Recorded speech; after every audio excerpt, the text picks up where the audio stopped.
Fala pessoal, bem-vindos aí a mais um episódio do Avin Hour. Para quem está conectando agora, esse é o terceiro episódio aqui. Eu sou o Matheus Denardim, estou aqui com o meu sócio Rafael Dói. Queria ressaltar para vocês que estamos aqui no terceiro episódio e quem quiser ver o segundo e o primeiro episódio é só clicar no link aí que vai estar aí embaixo.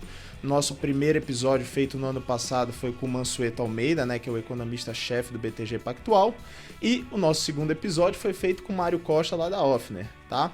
Vou introduzir aqui para vocês e já vou falar logo de cara. Eu sou um grande fã dessa pessoa e essa pessoa que a gente trouxe aqui hoje, além dele ser cantor, compositor, empresário, né, filântropo e um grande amigo meu, eu tenho o prazer de trazer aqui um cara que está há mais de 30 anos aí no mercado da música, Léo Chaves. Obrigado, Léo, por ter vindo aqui. É uma grande honra estar falando com você. Grande Matheus, Rafa, beleza? Fala, Léo, tudo bem? Bom estar com vocês aí, cara. Legal, pessoal. Todo nosso, uma honra tê-lo Obrigado conosco. pelo convite, dividimos a honra. Exato. Obrigado. Léo, queria... Então, todas as introduções já foram feitas. Eu queria começar com você aí fazendo uma pergunta que a gente faz para todo mundo aqui, logo que a gente começa. Quem que é o Léo Chaves? E me conta essa história aí de desde 92 você tá com música. Parabéns aí pelos 30 anos que você tá nesse mercado. A gente sabe que não é um mercado fácil. Como é que foi para você esses 30 anos de trajetória como dupla e agora como uma pessoa que está tocando de uma maneira solo essa carreira? Pô, legal. A gente começou, cara, assim, de uma forma muito despretensiosa na música, né? Éramos dois garotos na boca de muita gente à toa, uns malandros. Esses meninos não querem saber de estudar, esses meninos só querem saber de música. Boa pinta também, né? Dois era boa pinta. Não vou dizer que a gente não usava a música para pegar as moças, porque, pô, era uma coisa usual mesmo, de fato, né? Mas a gente era apaixonado com música, tanto eu como meu irmão, cara. E... não digo que era um sonho chegar ao sucesso, porque era muito distante. A gente foi criado numa cidadezinha pequenininha, então a gente cantava mais na pracinha da igreja, cara, assim, tipo sem som, e churrascos do meu pai, que ele obrigava a gente a pegar o violão, porque aquela timidez, meu irmão era um pouco mais retraído, introspectivo, e ele obrigava a gente a pegar o violão, né? Brigava, né? A gente ficava lá e falou, pega o violão. Não, eu vou lá pegar então, se você não pegar. Era coisa assim, entendeu? Aí tinha que cantar umas músicas pros amigos e tal. Até que a gente começou a ser convidado para cantar em barzinho, e aí começou uma história profissional, né? Como eu comentei com vocês, primeiro foi Vitor e Leonardo, né? E aí depois Vitor e Léo. Aí a gente se mudou para Belo Horizonte, e aí começamos a profissionalizar mesmo, a viver de música, porque os meus pais se separaram em 94.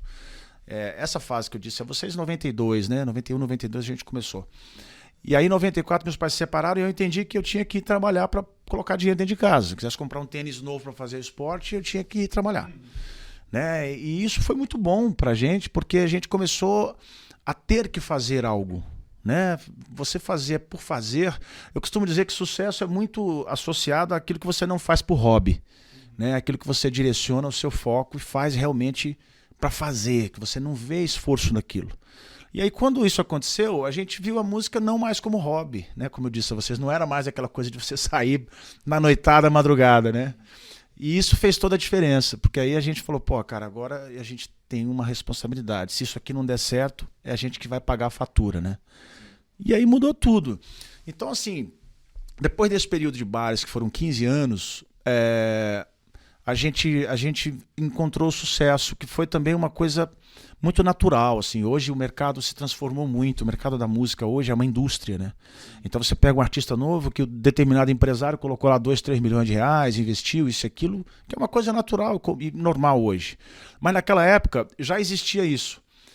Era um pouco diferente. Hoje a regra do jogo é essa, você não consegue chegar sem isso. Naquela época você já chegava, por exemplo, na gravadora com o material já pronto, ali um CD, alguma coisa.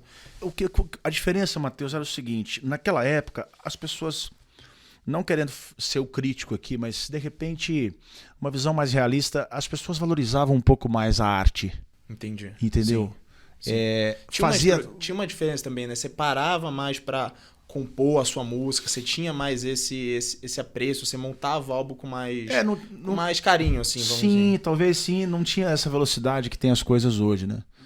Pô, hoje a palavra-chave de tudo é velocidade, né, cara? E na música não é diferente, né? A tecnologia, né, avançou muito. Isso. E esse empurrão, essa alavancagem dos 2, 3 milhões no começo da carreira faz é inevitável hoje, né? Sim. E vocês tinham que... A gente fala que vocês provavelmente pavimentaram uma estrada hoje que deixou o caminho muito mais Sim, tranquilo cara. de navegar pro pessoal da nova Perfeito. geração, né, Léo? Perfeito. Dói, só pra te ter uma noção, eu acho que assim, eu vi o primeiro DVD, o primeiro álbum de vocês, eu acho que com uma gravadora foi em 2002, né? 2002, se eu não me engano. Isso, foi em 2002, na Number One. A gente veio pra São Paulo em 2001. Então aí você tem 10 anos que vocês ficaram Sem gravar CD. A gente gravou uma musiquinha ou outra, às vezes um single que falava, né? Às vezes um EP ali com 4 músicas, 3 músicas, mas um disco mesmo foi em 92, só 10 anos depois. E então, cara, eu falo o seguinte, a gente conseguiu sucesso pela força da música mesmo, né? E estratégia, né? Tem até uma palestra que eu levo para as pessoas hoje, que é o que os palcos não contam, onde eu falo o seguinte, cara, que o talento é só um detalhe. Você pode ser um cara muito talentoso com exatas, né? Matemática e tal, fazer conta, isso e aquilo, visionar o mercado financeiro, para ter essa facilidade que certamente vocês têm. Mas o que você faz disso é o grande lance, né? O que você vai fazer desse talento? Então, colocar disciplina, colocar o network, colocar a habilidade empática de você se socializar com as pessoas, de você abrir portas e tal, carisma. Então, tem uma série de outras questões que você vai colocando na cesta, né? Para que alguém queira comprar. Transpirar esse talento, né, para todo mundo, para chegar nos outros. Uma coisa Exato. que você falou, Léo, de sucesso, me chamou muito a atenção quando você chegou aqui, aí falando um pouquinho dessa alavancagem dessa nova geração e vocês que vieram tendo que fazer tudo na raça ali sozinho, viver e o amor pela música, mostra muito, mesmo com todo esse sucesso, me chamou muito a atenção a sua simplicidade aqui. Poxa, você cumprimenta todo mundo que passou aqui no escritório. Poxa, você é muito carinhoso, chamando pelo nome. Eu finjo bem, Poxa, né? que nada. Então, assim, isso me chamou bastante atenção, Léo. Parabéns, Obrigado, cara. Imagina Obrigado. se a gente Obrigado, levar Rafa. ele no andar de baixo, né? Ele falar todo mundo pelo nome, ele não sai daqui até o final do dia. E aí, assim, voltando aqui na sua pergunta, né? A pergunta de vocês é principal, né? Fazendo na jornada inteira, assim, vindo até o solo. Depois dessa fase do sucesso, que a vida mudou bastante, né? Aí a gente começou a entender que, às vezes, um negócio, quando está no início, é mais fácil de você tocar, né? Porque são poucas pessoas. Então, naquela fase de barzinho, eram 6, 5 pessoas na equipe, no máximo. O primeiro show que a gente fez em Uberlândia, quando a gente estava entendendo que a gente estava estourando, né, que foi o primeiro show da virada mesmo, assim, falei, pô, realmente agora ficaram 1.500 pessoas para fora, comprando ingressos e tal. Antes disso era só barzinho, né, era um cachezinho de 300, 400 reais. Disso, vou até retirar o cachezinho aqui, um cachê de 300, 400 reais, mas ali a gente viu que foi a virada. A gente percebeu que depois que o seu negócio cresce, é muito mais complicado, cara, você manter. Aí as pessoas não sabem por quê. Porque aí você passa a ter que entender de financeiro, de contabilidade, de relacionamento, de gerir pessoas. E essa é a pior parte, né? E aí, fazer a gestão de pessoas num negócio que complicado. começa a crescer é complicado, né, Léo? Porque aí não era mais só os músicos e o hold que a gente tinha, eu e o Vitor, que éramos 6 pessoas. Aí eu tinha o relacionamento com a gravadora, com os radialistas, com os contratantes, com o escritório. Gerir uma equipe de 40 pessoas que estavam na estrada, 35, 40 pessoas, e mais 10, 20 pessoas no escritório. Então aí, cara, é que a gente começou a entender que a gente não sabia porra nenhuma de gestão, entendeu? E de liderança. E você ficou à frente disso, Léo? Na hora passou para alguém? Não, eu e o Vitor, e tínhamos um sócio. Mas, infelizmente, eu digo a vocês hoje com muita certeza, e tanto eu como o Vitor, a gente enxerga isso, que a dupla não acabou por questões de mídia, né? Porque a mídia, o que ela coloca, você pode sempre colocar uma interrogação ali no fundo, porque tem algum interesse, ainda mais essas matérias aí que aparecem, né? Enfim, de graça para as pessoas verem. Aquilo tem sempre algo a mais. Não foi por isso, foi por uma questão interna de falta de habilidade para lidar com tudo isso, com as diferenças, falta de habilidade de mediar a história, de alguém estar no meio. Acho que foi uma questão de gestão mesmo, sabe? E foi isso que fez com que a gente desse uma pausa, né, na nossa história, porque não tinha mais como. E aí a gente voltou a ser irmão. Depois desse momento, eu decidi fazer a carreira solo.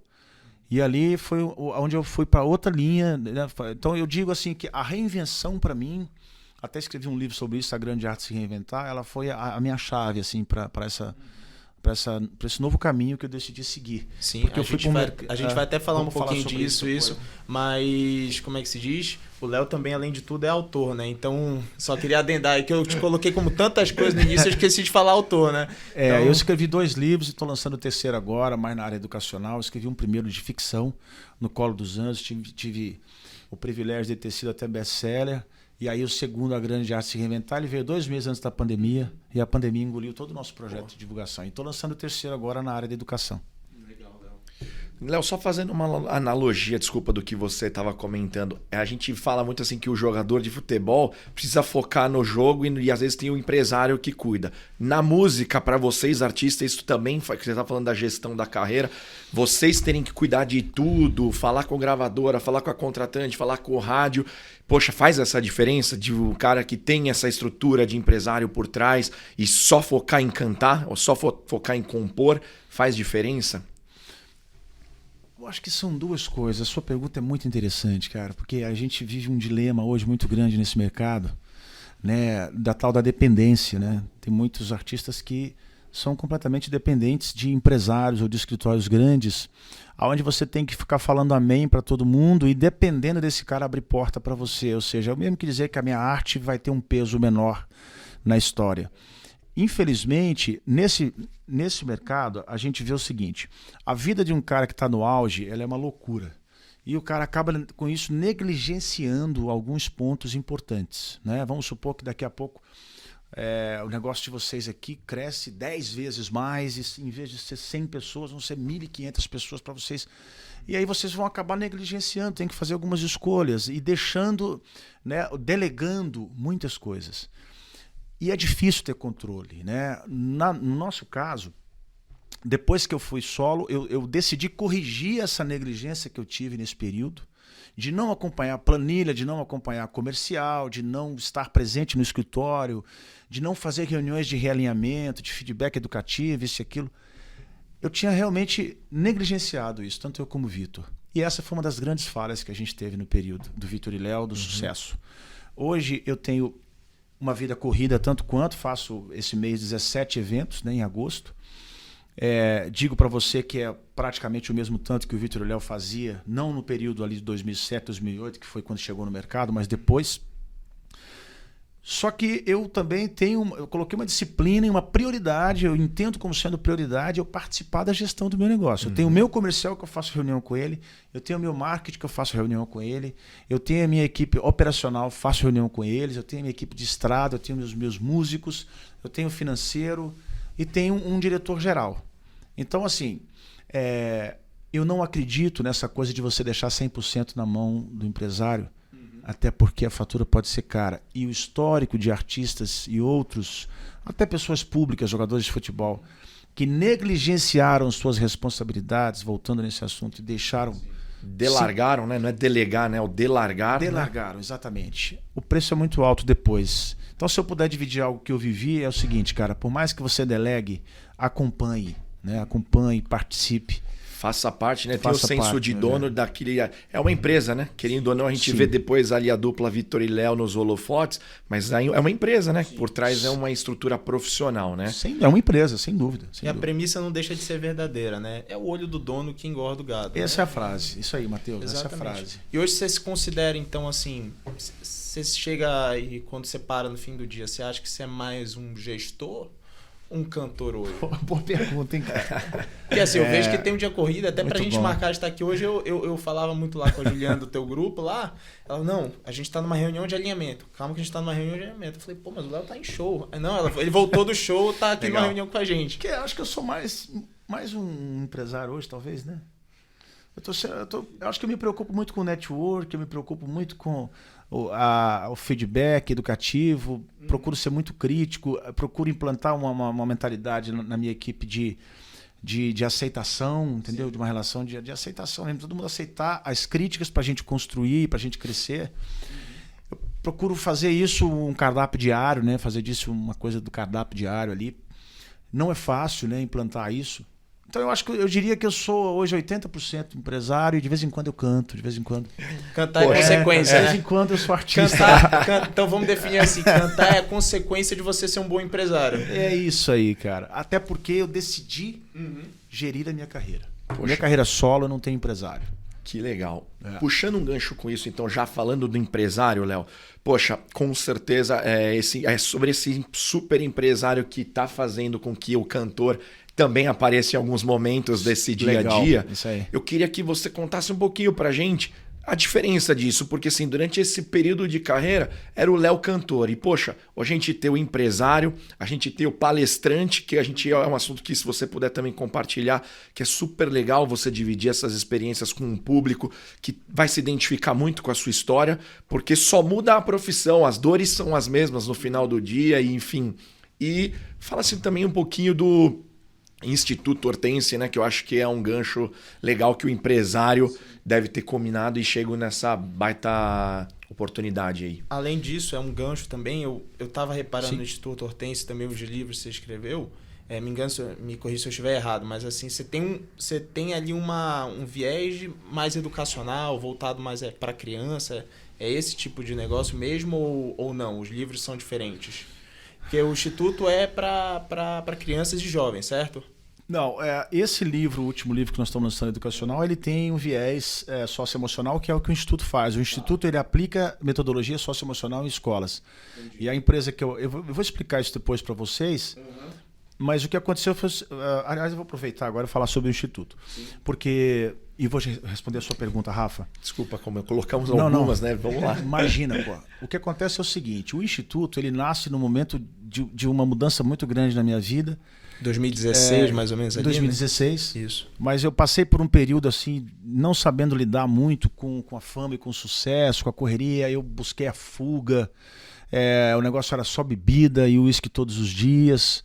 Parece que eu entrei num automático e na inércia, assim, de você enxergar que chegou a algum lugar e tá bom. E isso é a pior merda que um ser humano pode fazer na vida. Porque aí você começa a simplesmente achar que subir no palco e cantar 2 horas é o suficiente, aquilo ali é o teu papel e acabou, o resto é só curtir. Então, quando eu percebi que isso não cabia mais, né, tive até uma história com meu filho, que ele falou que não queria mais ser o último da fila e tal, eu tava naquela coisa... desconectado de você, né? E eu resolvi mudar a minha vida, cara. E aí nasceu o Instituto, foi através da educação socioemocional, porque eu tive a oportunidade de fazer cursos de educação socioemocional e aquilo para mim foi uma vacina. E aí eu me reconectei comigo, cara, falei, poxa, eu vou compartilhar isso com as pessoas. Então o Instituto nasceu com esse intuito, com essa intenção, de que mais pessoas tivessem acesso àquela vacina, né, que foi para mim. E aí, pô, cresceu muito o Instituto, vários empresários, inclusive o Rui do Grupo Mônaco, teu pai, e muitos outros empresários nos ajudaram com o Instituto, que está firme até hoje. Hoje o Instituto cresceu muito, a gente está atendendo mais de 7 municípios hoje, o Instituto Hortência. Só que aconteceu no meio do caminho uma história interessante, né, que foi até de empreendedorismo. O Instituto, ele dependia de uma empresa que ele comprava uma metodologia de educação socioemocional para aplicar de graça nas escolas. Em 2017, o MEC determinou que seria obrigatório educação socioemocional nas escolas. Educação socioemocional, gente, é um conceito de primeiro mundo hoje. Tá? Nós estamos falando de empatia, nós estamos falando de comunicação eficiente, a gente está falando de autoconexão, de autogestão, o cara que consegue ter disciplina, o cara que consegue administrar os hábitos, mapeamento de vida, o cara que consegue ser cooperativo, ter um senso cooperativo de servidão para as pessoas. Nós estamos falando de características de um líder. Entendeu? O cara que tem um poder de influência grande e tal. Então são essas habilidades que são passadas dentro de uma metodologia de educação socioemocional. Se colocar no lugar do outro e tal. Enfim. E aí, cara, quando o MEC fez isso, o mercado socioemocional ele inflacionou muito. Então, se a gente pagava R$8, R$9 por mês lá atrás, por criança nas escolas, a gente passou a pagar R$30 por mês, R$40 por mês. Caramba. Inviabilizou o trabalho do Instituto. Nessa hora, eu decidi abrir uma empresa. Muito difícil, inclusive, conseguiu. E fiquei ali 2 anos tentando ver uma porta para conseguir e tal, e não conseguia. Até quando eu conheci a Vivi e o Maurício de Indaiatuba, terra do nosso amigo aqui, e aí abrimos a empresa EAI Educa, que foi uma empresa que fez uma parceria para o Instituto e entrou nesse mercado com o intuito de ajudar o Instituto Hortense também. Aí depois virou, obviamente, com cunho comercial, né, com interesses financeiros também, mas a gente ajuda o Instituto, tem um contrato de doação, inclusive, com o Instituto. Aí o Instituto começou a atender e começou a sobreviver de novo. Sensacional. 7 municípios. O trabalho é hoje? sensacional, cara. 7 municípios, a gente está possivelmente atendendo mais municípios no estado de Goiás também agora num contrato que a gente vai assinar. Está crescendo bastante aí. Pô, Show, legal, hein? cara, Quem parabéns. tiver em casa aí e quiser dar uma olhada, vale a pena, hein? Um trabalho muito Eu legal. acho que é a melhor herança, a única herança que a gente pode deixar, né, é a educação. Puta, que legal, cara. Não Parabéns. tem fim lucrativo, é muito legal. Bom, aí a Educa é uma empresa comercial e o Instituto não tem fim lucrativo. Respondendo a sua pergunta, Rafael, sobre a diferença, né, desse período de você, enfim, não ter uma participação, né, na gestão e ter. Cara, é uma diferença enorme. E é um problema hoje que eu falo para vocês que a maioria das pessoas que passam a ter uma vida pública vivem. Eu já conversei com alguns jogadores de futebol, alguns atletas, não só de futebol, mas outros também. Os caras que têm sustentabilidade no seu negócio, na sua vida financeira, são os caras que participam, são os caras que acompanham. Os caras que não têm uma sustentabilidade, que vira uma coisa sazonal, que é muito mais comum. Você já ouviu falar de muita gente pública que fez sucesso e perdeu tudo. O outro cara cresce, o outro cara que não é sustentável. São exatamente os caras que negligenciam. Então, eu acho que essa é a diferença, é você ter controle do que é seu. Né? Porque o comum, o normal, é o cara, ainda mais artista, né? É o cara viver uma vida, é o seguinte, bicho, de farra. Isso é o comum. Né? A única coisa que ele faz é subir no palco e cantar de obrigação e atender algumas pessoas. O restante é curtir a vida. Se ele não quiser tocar nada, é curtir, né? Exatamente. Então é mais caro? É mais caro. Mas eu costumo dizer que tudo que é grande, tudo que é lucrativo, está associado ao que é mais caro, ao que tem mais risco e ao que tem mais perdas. Né? Vocês estão no mercado financeiro. Exatamente. Para você chegar num patamar de lucratividade maior, você vai ter que correr risco, você vai ter que ter perdas na sua vida, você vai pagar mais caro. A gente Simples fala assim. muito, né, do tripé aqui do mercado financeiro, que é risco, retorno e liquidez, né? Então você nunca vai ter as 3 pontas juntas. Então você vai ter que, muitas vezes, para ter um retorno maior, tomar um risco maior, abrir mão dessa liquidez. E é isso. E acreditar no seu projeto tempo, né? e saber que é tudo de longo prazo, né? Nada é do dia para a noite. E os melhores frutos são aqueles que vêm das melhores sementes. Você semeia de uma forma bem estruturada e sólida, né? Acho isso que aí. isso faz a diferença. Abdicar, né, cara? E só complementando a questão do empresário e do cantor, no final do dia, hoje eu sei que você é mais empresário do que cantor, como você disse pra gente, mas qual foi o que você gostou mais? Ou qual você tá gostando mais? Ter sido cantor ou hoje é o desafio de ser um empresário te faz sair da cama todo dia com mais apetite? Não, ratificando que eu continuo sendo cantor, mas talvez um pouco menos, né? Tá. Ocupando mais o meu tempo, talvez, com as questões de empresário. Mas, cara, não sei, bicho. É difícil falar qual que eu gosto mais, né? Agora, a gente tem a facilidade de amar mais o momento atual, né? Tá. É mais fácil, né, cara? Eu gosto mais do momento que eu vivo hoje. Porque... Cara, o próprio lance de você estar determinado a se jogar num mundo novo, de você se desafiar e aprender algo novo, é muito bom, né? Legal. Isso é vida, né, cara? Acho que é o que realiza a gente, é o novo, né? Você tá estagnado, achando que já fez, tá tudo bem, não funciona muito, né? Show, Léo. E, Léo, ia fazer aqui, complementar a pergunta que você fez. E fala então pra gente desse Léo autor, né? Foram 3 livros que você escreveu? 3 livros. 3 livros. 2 você falou que foram best-seller, um foi antes da pandemia, né? E um agora recentemente também. Fala pra gente desses 3 aí, faz um pouco do teu merchan aí deles também. Eu costumo dizer para as pessoas que existe um paradigma muito grande nisso e que reina até hoje, que as pessoas entendem o fato de escrever um livro como uma árvore muito alta de se subir, né? Talvez uma montanha alta. E eu acho que isso vem de um paradigma, de uma crença que precisa ser quebrado. Hoje, com o mundo digital, né, a 4ª revolução da humanidade, a gente tem uma facilidade muito grande para fazer isso. E eu falo, inclusive, divido isso nas palestras. Falo, pessoal, se você tiver um pouquinho de disciplina no seu dia e anotar no seu celular, nós estamos falando de digital, tiver uma pastinha de anotações suas, de todos os dias, todas as percepções que você tiver, e as conclusões, as falas que você teve, as conclusões, no final do ano você tem um livro. Né? Se você reunir algum tema e definir algo que você sabe fazer com excelência, e você determinar que aquilo é o norte, e começar a escrever sobre aquilo, ou até mesmo reunir um grupo, fazer uma imersão de uma semana com pessoas te questionando, você tem um livro.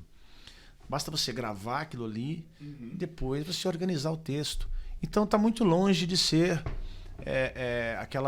aquele bicho de 7 cabeças. Não é, cara. Escrever um livro hoje, basta você querer.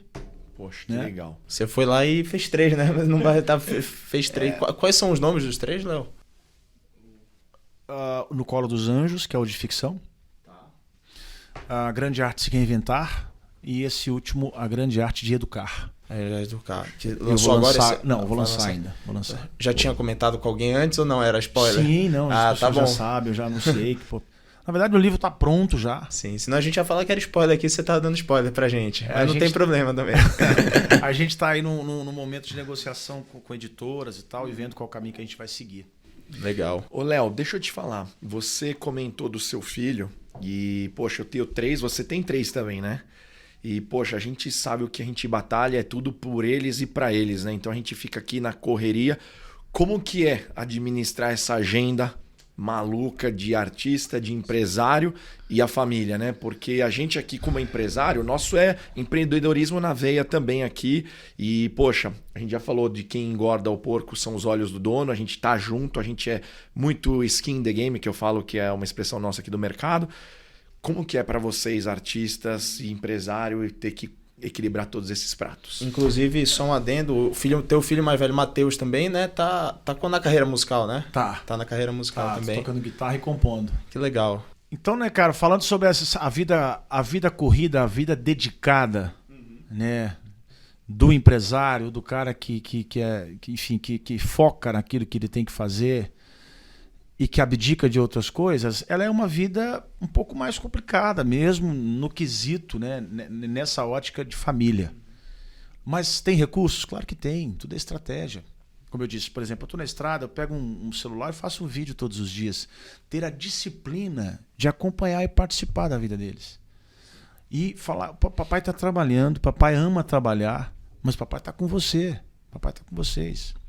Conta pra mim o que foi hoje, como é que foi o seu dia. Foi legal? Aconteceu alguma coisa ruim? Conta pro pai. Aconteceu. Mais tarde você me liga pra dar uma boa noite. Então, cara, você tem como, entendeu?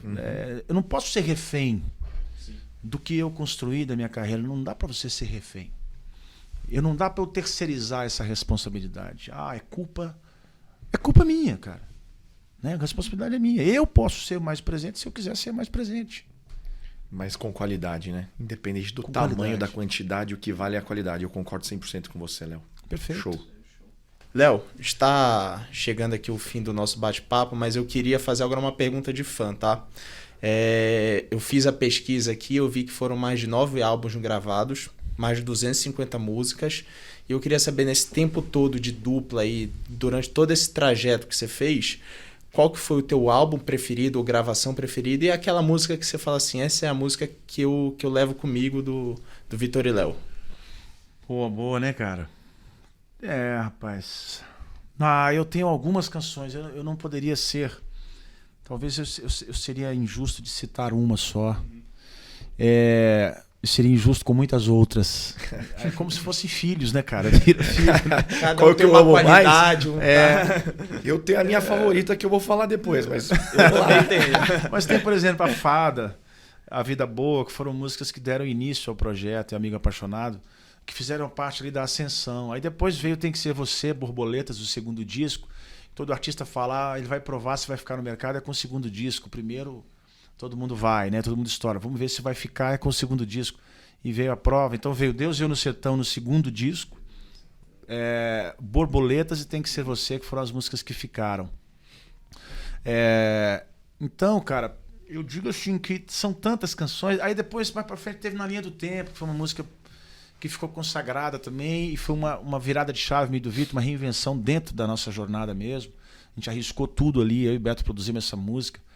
E foi correr riscos mesmo, tanto que muita gente quando ouviu falou, pô, essa música é diferente de tudo, cara, será que vai tocar? Não vai nesse caminho, tá mudando muito e tal. Isso aqui a gente veio com piano, a gente nunca tinha gravado nada com piano. E é uma música linda. Maravilhosa, pô. E é a música que tem mais views hoje, até hoje no YouTube, nossa. E foi uma música que foi um divisor de águas na carreira. Ela trouxe a gente pro mercado de volta. Sim.